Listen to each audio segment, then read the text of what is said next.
Hello, my name is Lera Bogdanova, and today I'll be discussing an interview that I recently conducted regarding the emotional abuse of female athletes.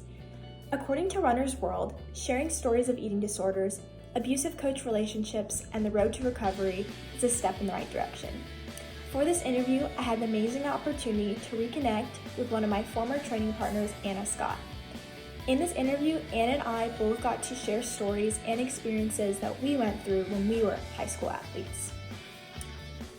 Today, I would like to inform you about the emotional abuse that Anna went through and what that looked like as her time as an athlete. I began our interview by asking Anna my first question, which was to describe emotional abuse in her own words.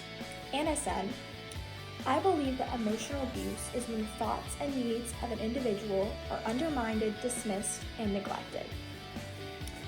Going off of what Anna said, researchers in the conversation suggest that emotional abuse can include belittling, humiliating, isolating, and so much more in female athletes. Anna then went on to tell me that oftentimes coaches who expect unrealistic results belittle their athletes for underperforming. They refuse to listen to their own female athletes who know their body better than their coaches do. I then went on to tie emotional abuse with eating disorders. My second question for Anna was if she believed that emotional abuse could lead to an eating disorder in a female athlete. Anna told me, "I think that that's a probable outcome. In my experience as a runner, I went through a weight spike when I went through puberty. But since then," Anna said, "she's lost a lot of weight and doctors have told her that she is underweight." Insiders stated that the female athlete triad is a condition that occurs when athletes don't eat enough to fuel their exercise. Their calories are deficient, and therefore they could lead to very serious consequences. Females are built differently. Some of us are taller and some of us are shorter. Therefore, if they don't get enough to eat, it can affect their performance, not only in their sport, but also outside of it. Anna then concluded question 2 by saying that in athletics, it's important to keep your body in good shape. But oftentimes, I feel as if people forget that good shape differs from female to female. As we approach the end of our interview, I asked Anna my last and final question, which was, have you ever had a coach that abused their power? And if so, what did that look like and how did that affect your performance? And I quote, Anna responded saying, "Yeah, about that. That has happened to me before." She told me a few stories about a coach that abused his power to the max.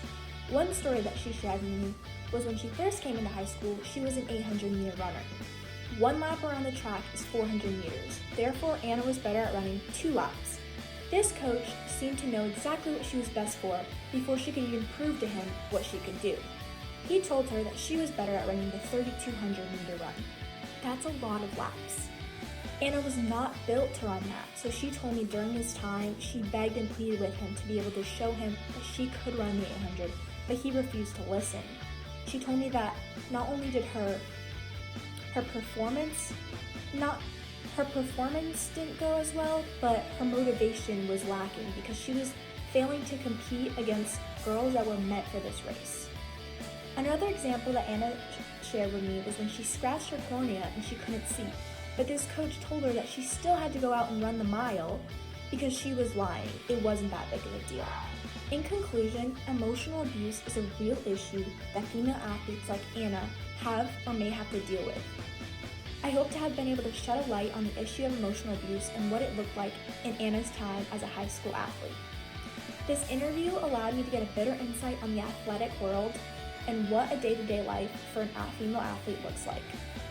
As I wrap up, I would like to ask you to share this video if you are a female athlete or you know of someone who is, because speaking up on the issue of emotional abuse is a step in the right direction to finally put an end to the unfair treatment of our female athletes. Thank you.